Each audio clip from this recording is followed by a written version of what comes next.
Unlocking levels, unlocking levels, unlocking levels. Hosted by Seal the Source. Tap in.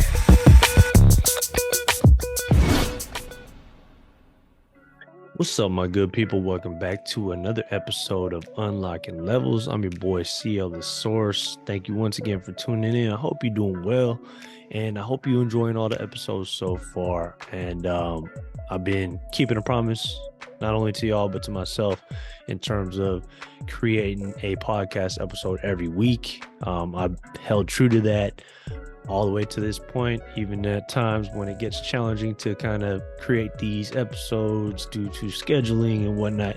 I find a way to make it happen, and it feels good, to be quite honest with you, honoring the commitment that I made to myself and to you guys to continuously put forth episodes. And I think I mentioned in the last episode that June is going to free up a whole lot more for me, so I plan to spend a lot more time in terms of creating these episodes, as well as preparing for these episodes, as well as giving you new forms of content. You're going to see a lot more. This is another promise to myself, just to elevate from the point that I'm at right now and get to that next level and unlock that next level.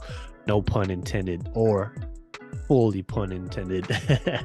But it's a commitment that I'm gonna make to just step up my efforts to create even better content. I want to lock in with more guests and just invite more people onto this platform to talk about very important issues, very important, not necessarily issues, but things that I'm learning, things that I feel are important to development of self, to profession, just getting better every single day.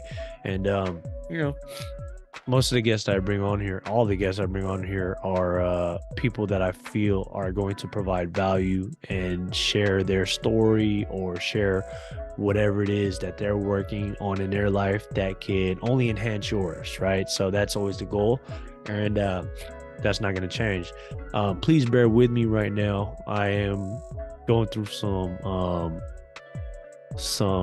allergies right now, so my voice might be a little different. You might hear some sniffles, you might hear me cough every once in a while, so thank you for your patience in advance. So I just wanted to let y'all know about that.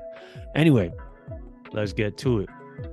Today's episode, it's titled "This One Thing Changed My Life," and I'm gonna reveal what this one thing is as the episode progresses. But this one thing for me has worked for me in so many ways. I continue to come back to it. There's always something that I'm learning new from it that can be applied in today's kind of way of living. And for me, it's opened up new opportunities, new possibilities, new perspectives, and it's just helped me navigate through murky times, plenty of times actually. So I'm very excited to be able to share this with you guys. You probably will already know what I'm talking about, as I kind of talk more about what it is that's changed my life, because I've referenced it plenty of times in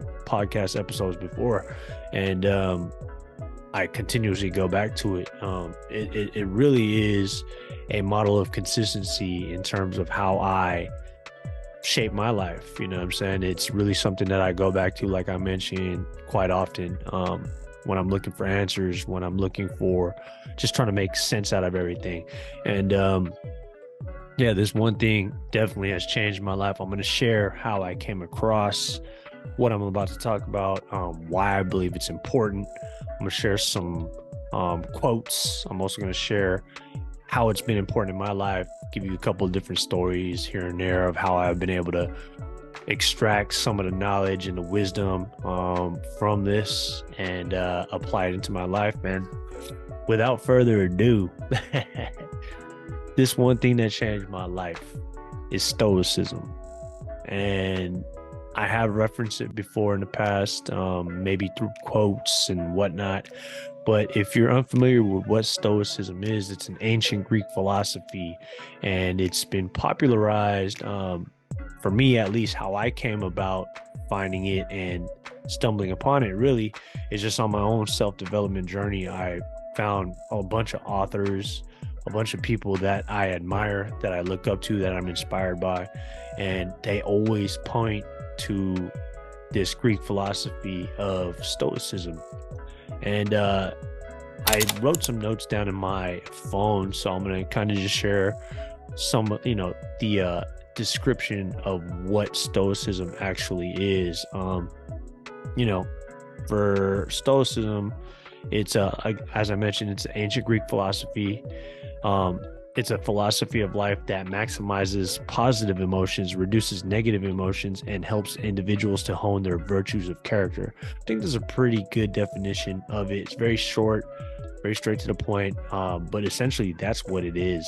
It's something that really helps you be your best self, helps you to look at life in different lenses, and it just, again, helps you navigate through a bunch of turbulent stuff that you may have kind of handled differently had I not found Stoicism. As I mentioned in the episode, actually in one of the more recent episodes, that at times in life I would be very emotional, and this really helped me regulate my emotions a whole lot. There's so much from these ancient Stoic philosophers that they share through their own experiences that have withstood the test of time and are still applicable today.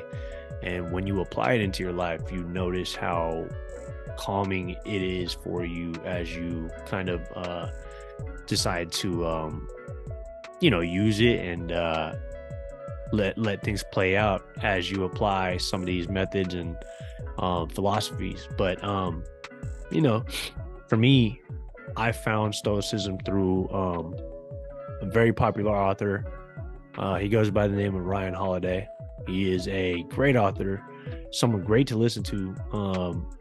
He has really focused most of his efforts to studying and understanding the philosophy of Stoicism, and he's constantly teaching it through his books, through his talks, through his podcasts, through his videos, through his short form content. He's constantly talking about Stoicism and sharing how it can help in anybody's life. And there's so many different lessons that I've learned, particularly from him. And he makes it so easy, and he's able to, explain it in a way that is not so, I guess he just breaks it down way easier than if you were to actually read books like Meditations by Marcus Aurelius or really old Stoic books. But one of his most recent books that I read is Discipline is Destiny. Great book. Prior to that, I read Obstacle is the Way. And even in the title, if you think about it, like, those are really powerful titles already. Discipline is Destiny. What does that mean when you hear something like that? You've heard me talk about discipline before, and you've also heard me talk about true discipline is the highest form of self-love. And I think that's true, because if you truly love yourself, if you truly love yourself, the people around you, like we say we do, then you would want to give them the absolute best, not just necessarily, physical things, but how you live your life, how you inspire them, how you fuel them. And that starts with you and how you live your life. And I think that when you break everything down and get to the core of it, discipline is really what fuels that engine. When you are living a disciplined life, you're giving you're being disciplined to give yourself the best life that you can possibly even imagine. You're creating that for yourself, and in turn, you're inspiring other people to do the same. You're showing that it can be possible and that it can be done. And I think that, again, you guys have heard me reference this man several times, Nipsey Hussle. Nipsey Hussle was a modern day Stoic, in my opinion. He was a modern day philosopher. If you study his energy, if you are just aware of his overall presence, he has this aura about him, especially in the later stages of his life when he was, if you listen to a bunch of his interviews, his energy is always just so calm. At the root of everything in Stoicism is calmness. As you heard me mention, one of the books that Ryan Holiday wrote is a book called Stillness is the Key. And in that book, I haven't read the whole thing, but I've, heard breakdowns of it. And I pretty much understand where he's coming from, even just from the title alone. Stillness is the key. It's just that calmness of mind, being cool, calm, and collected, right? That's the characteristics that a true Stoic would embody. And Nipsey was absolutely that. He was a modern day Stoic. He's definitely somebody that I hold in high regard, and I learned a lot from him as well. And if you study Stoicism, even just through Ryan Holiday, you're able to like identify certain qualities and characteristics from the old Stoics to a person like Nipsey Hussle, who just wasn't easily rattled, or at least he never presented himself to be, at least from the things that I saw. I've seen a couple things where, he had to, step out of character and whatever the case may be. But for the most part, man, like, especially when he's dealing with other people, it's always respect. Respect is is like at the highest for Nipsey. And I think in Stoicism that's the case too. Stoicism, what it teaches me is that you can't necessarily control everything in your life, but you can always control yourself. You can always control your response and how you react to things. And that's really at the root of what Stoicism is for me. I still learn so much from it. There's so much to learn and to apply in your life. And, as I mentioned, Ryan Holiday is somebody who has really kind of taught me a lot about Stoicism. Also Robert Greene, who is actually Ryan Holiday's mentor. So I've learned from them. And that's really the type of person that I feel like I've been gravitating towards a whole lot during this journey of mine of self-development, of just becoming a better version of myself. And it's Stoicism. Everybody that I like follow,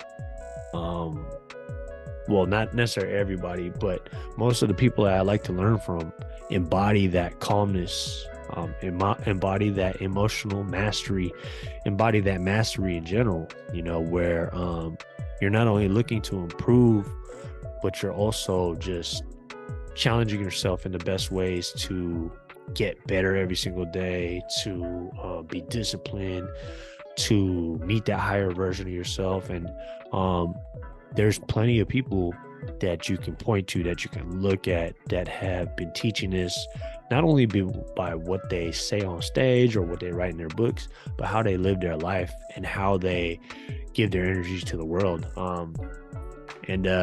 I've learned a lot. I'm going to continue to learn a lot. I've applied so much of the Stoic knowledge into my everyday life in so many different ways. And, as I just pointed out earlier, I talked about it in maybe the second to last episode that I did, where I was talking about just at times just being overly emotional. I've been met with plenty of situations where things were challenging, things were chaotic, things were hectic, stressful, and I was getting rattled because I didn't have a grip on my emotions, and my emotions would often get the best of me because I didn't quite know that I didn't quite know how to control myself. That wasn't necessarily a focal point of the way I live my life.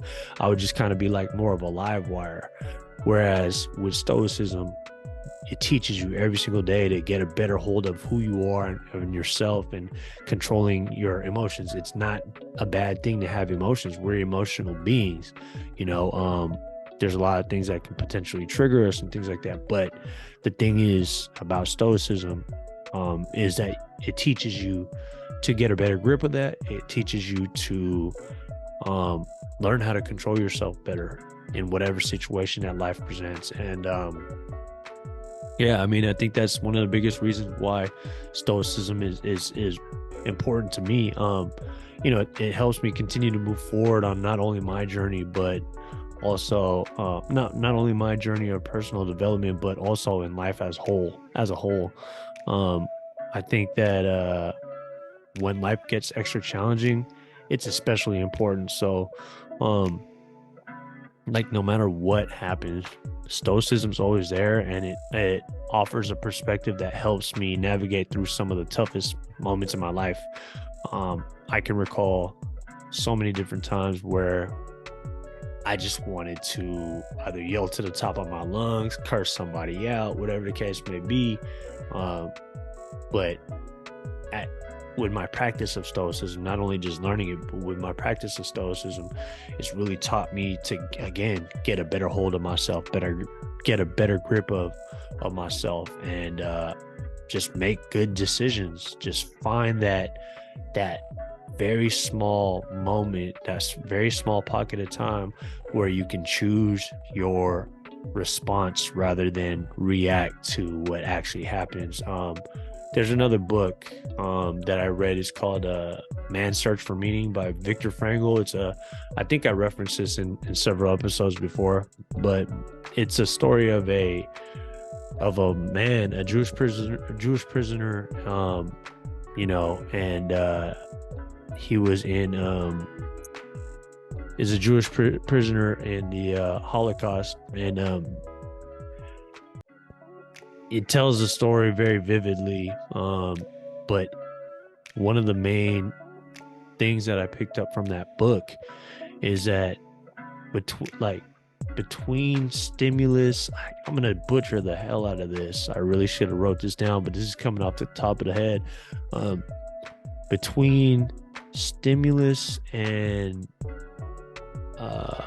golly, the quote, it's such a good quote. I don't want to butcher it. Let me just look it up real quick. Please forgive me. Viktor Frankl. Stimulus and response. There we go. Here we go. Between stimulus and response, there is a space. In that space is our power to choose our response. In our response lies our growth and our freedom. Man, I'm going to say that slower, all right? Between stimulus and response, there is a space. It might be a very small space, a very small pocket of time, but there's always a small space. And if you're able to find that space, in that space is our power to choose our response. In our response lies our growth and our freedom. I mean, this is coming from, in the book, it details plenty of times where Viktor Frankl was, tested is an understatement, because he was abused. The other prisoners around him were abused. They were obviously, held captive, and they were really suffering in there. And they never, from what the book says, Viktor Frankl never really allowed himself to break character. That was always something that the prisoners couldn't take, was his will to live, was his choice to respond, was, that was something that they could take everything else in the world from him. They took his family, they took everything from him. They wouldn't, let him eat, whatever the case may be, but they could never do that. He never allowed them to break his spirit and break his will. It reminds me a lot of Nelson Mandela, who I believe had a quote where he said something along the lines of when he was captured and held captive, and he had a quote afterwards, and he said, the only thing that he feared while he was in prison was that he would lose his compassion for the people that imprisoned him. Isn't that crazy, you, if you think about that? Like, these people are beating him, these people are torturing him, they're holding they're holding him captive. They're taking his freedom, and the biggest thing he's worried about is him losing his compassion for them. I mean, I think that's huge. That's true stoicism right there, because no matter what's going on, he's still choosing to respond as a good person. Those people didn't break his will, and I think that's a beautiful thing to think about. Extremely difficult, but it's a beautiful thing, because no matter how vicious they were to him and how cold-hearted and mean they were to him, and violent, he never broke character. He never allowed them to break his spirit and his will.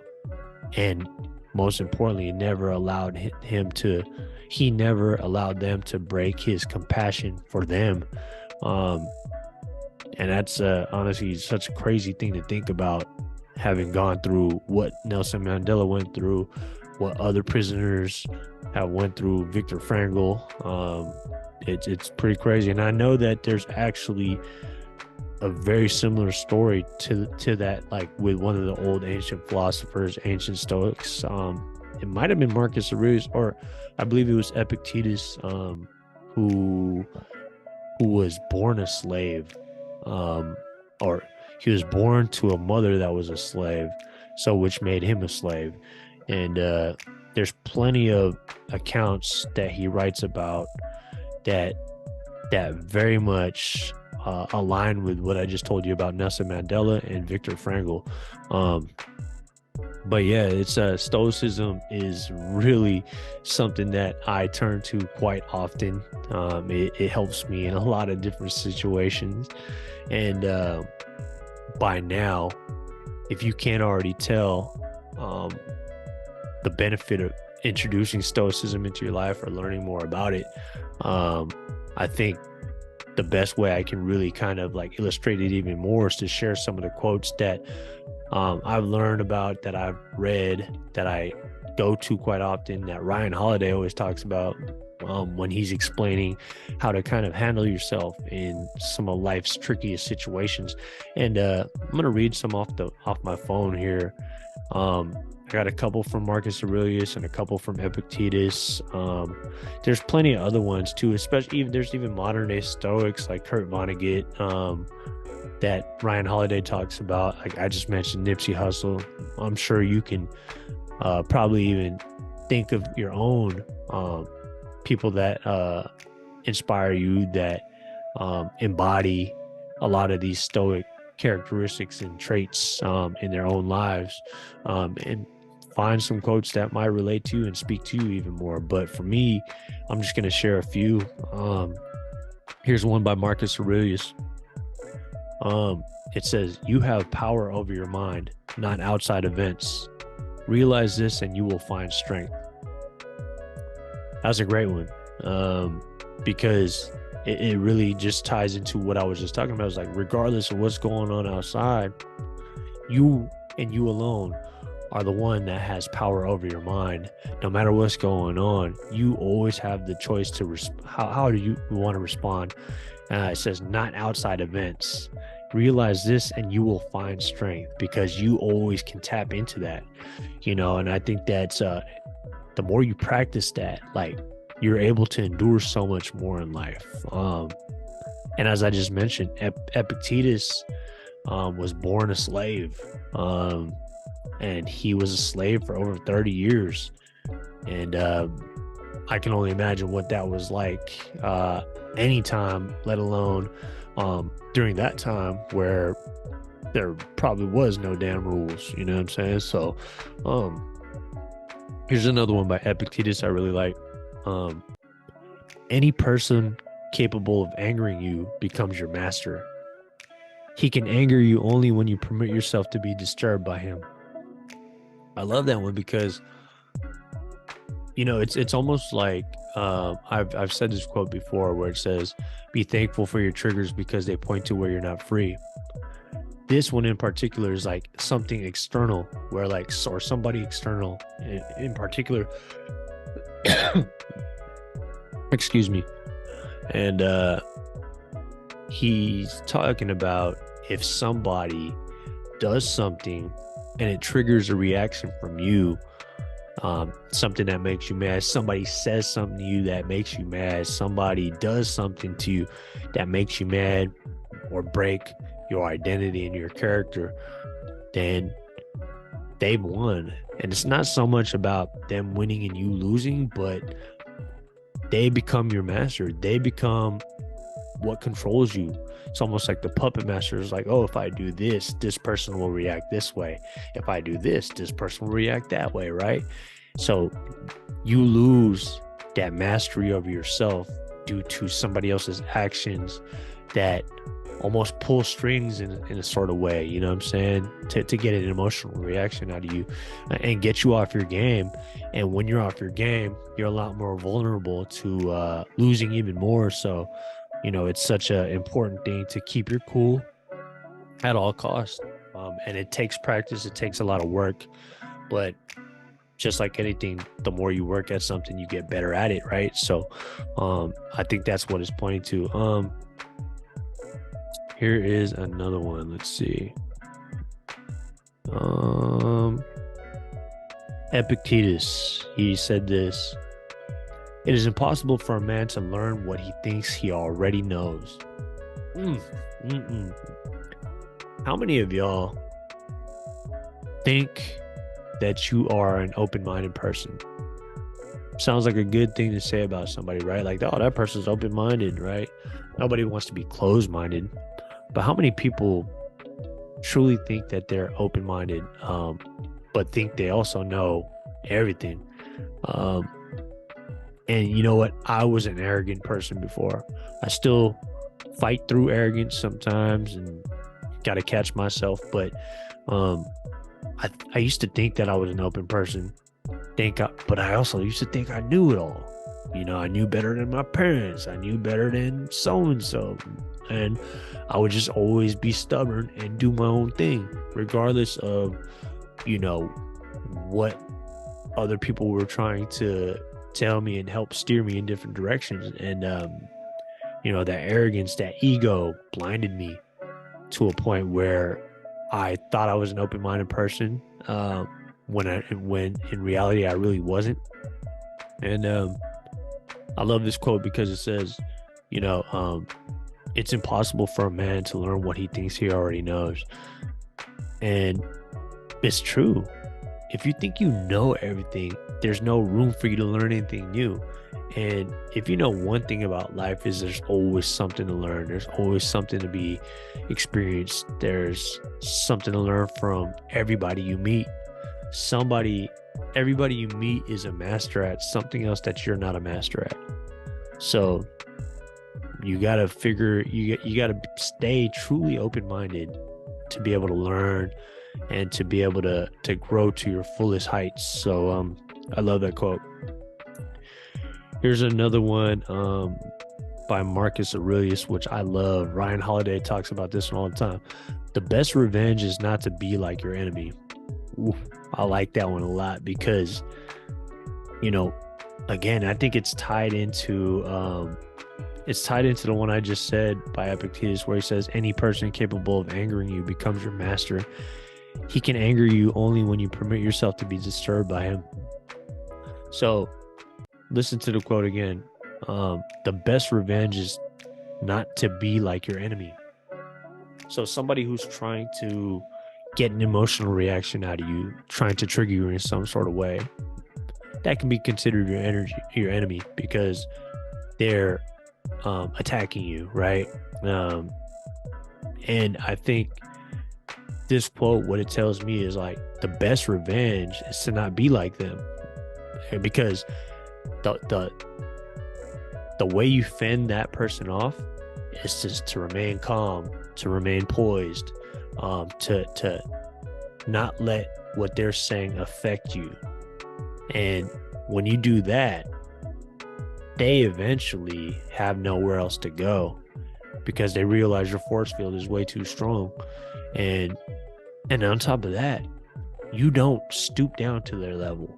A lot of people want to bring you down to their level, but with this quote, you allow yourself to steer clear from going down to their level and to stooping to their level. And in the end, that's taking the high road, which is always the hardest road to take. And I'm going to leave y'all with one more quote, which I love. Marcus Aurelius. There's plenty of other Stoic philosophers out there. These are just two of the most popular ones. I think that they're two of the most, the ones that I'm able to relate to way more. And again, I'm very like early in my own journey of studying Stoicism, but there's so much to be picked up and so much to be applied into life, because again, these quotes and these lessons, this wisdom, these philosophies have withstood the test of time. And I've found them to be super reliable in challenging times to kind of turn to help provide clarity and to help you make better decisions and navigate through some of the toughest times in life, as I mentioned. This one by Marcus Aurelius says, "Do every act of your life as though it were the last, or the last time." Man, I think that one is just another reminder. It's another more beautiful way to remind yourself that our time on this earth, our time in life is finite. We're all going to pass away at some point. So whatever it is you're doing, be present in it. Do it to your fullest capacity. Do it to the fullest of your capabilities. Be there fully and give it your best every day, because nobody's promised tomorrow, right? The Stoics were so aware of that inevitability and that ever looming inevitability of death. Like, we're all gonna die. They knew that. They've seen death. We've seen death. We understand that it is part of life. And this quote by Marcus Aurelius is just a beautiful reminder of do every act of your life as though it were the last. Meaning to say, leave it all out on the floor. Leave no stone unturned. Give it your best shot. Treat each day like it could potentially be your last, right? Be fully present. Make good decisions. All these different things. Don't take your time for granted. And yeah, it's just a beautiful quote. And there's so many other ones that you can pull from. I encourage you to do your own research, to look into this yourself. It has benefited me in so many different ways. And I shared a few of these ways throughout this podcast episode. So I hope for your sake and for the world's sake that you take a look at Stoicism yourself, find some of the ancient philosophers that you connect with even more. I think the best way to introduce yourself to it is to just go on YouTube, honestly, and search up Ryan Holiday. He makes these super quick videos. He gives you short form content, long-term content. He's got books, he's got TED Talks, he's got interviews, all these different things where he's talking about Stoicism. And I think that it could change your life, because it certainly has changed mine. And with that being said, that's what I got for today's episode, man. So I hope y'all enjoyed it. I hope that y'all picked up some gems. I hope that Stoicism could be a great gift for you, as it's been for me, a very valuable gift, and it can help you in your life. So yeah, check out Stoicism, Ryan Holiday, Robert Greene. There's plenty of other people out there that are willing to share Stoicism. It's not that hard to find. And I guarantee you, if you look into it, you'll find something that you can connect to that will help you make your life better in some way or another. But with that being said, thank you so much for tapping in once again.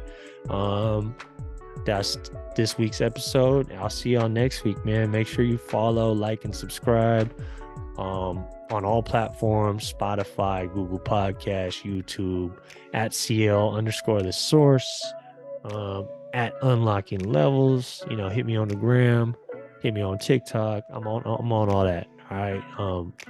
Find me. I ain't that hard to find. All the links will be in the show notes. Excuse me. But other than that, man, peace and blessings to you and yours. Much love and big love to all y'all. Peace.